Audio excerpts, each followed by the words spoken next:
It's now time to take a look at what China has been up to, which is large-scale military drills around Taiwan. Once again, it's accusing its leaders of being separatists and parasites who are pushing the island into the war scenario. The drills have been accompanied by fresh propaganda campaigns. So why is it that the PLA is launching these drills right now? What's the provocation? What's the ultimate messaging?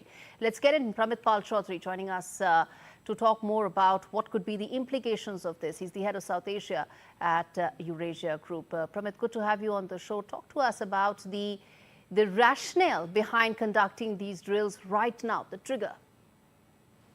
So, as you know, it has been a common practice by China to effectively try to negate or undermine Chinese sovereignty with military exercises, fighter aircraft, flyovers, and so on.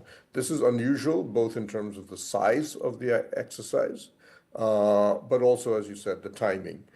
In this case, the timing seems to be directly related to the president of Taiwan making a speech in last month, President Lai, where he criticized China, and he spoke about 17 countermeasures that Taiwan would take over what he saw as attempts by China to undermine Taiwan through covert means, including things like supporting local politicians, interfering in the media, social media attacks, and so on. And this seems to have triggered a decision by Beijing to respond.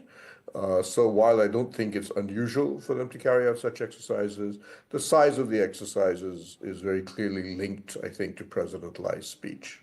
And Pramit, while some of these exercises have been happening with alarming regularity and consistency, what one seems to suggest is, one thinks is that they are now they're escalating from the previous round, isn't it? And that is, I think, a more worrying pattern or a trend.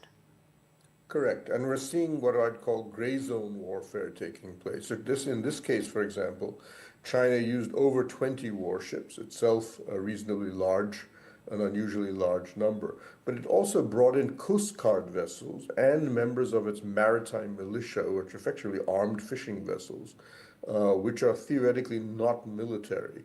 But China is now basically, should we say, erasing the distinctions between these various types of maritime capacity and treating them all as a unified whole.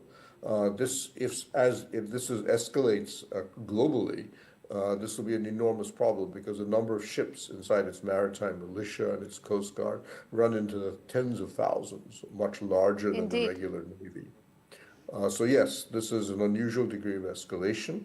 And I think it is helped by the fact that the United States, Taiwan's primary backer and military supporter, is, should we say, diverted by President Trump's present tariff concerns or battles with the rest of the world. And I was coming to just that President Trump's administration so far, in its over 2 months tenure, hasn't really focused that much on Taiwan, has it? And is that something that's likely to be a major problem for Taipei?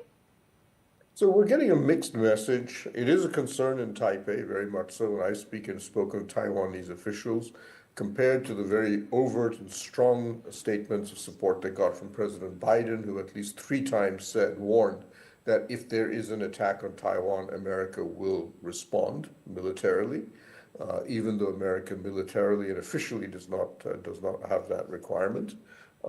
Trump, in fact, has said quite the opposite. He has publicly said, I think Taiwan stole our semiconductor technology.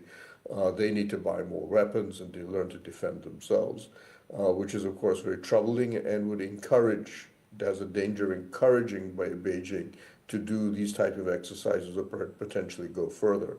But we have seen the Pentagon chief, Peter Hegseth, tour the Indo-Pacific. We have seen even Trump's officials and aides come to India and make it very clear that the Indo-Pacific is at the heart of their foreign policy. The Atlantic alliance will be devoted. And the Washington Post just had an article that is an internal Pentagon memo about how to defend Taiwan. All right, that's good to know, but troubling those latest developments are. We leave it there, Pramit. Thanks much for speaking to me on India Global.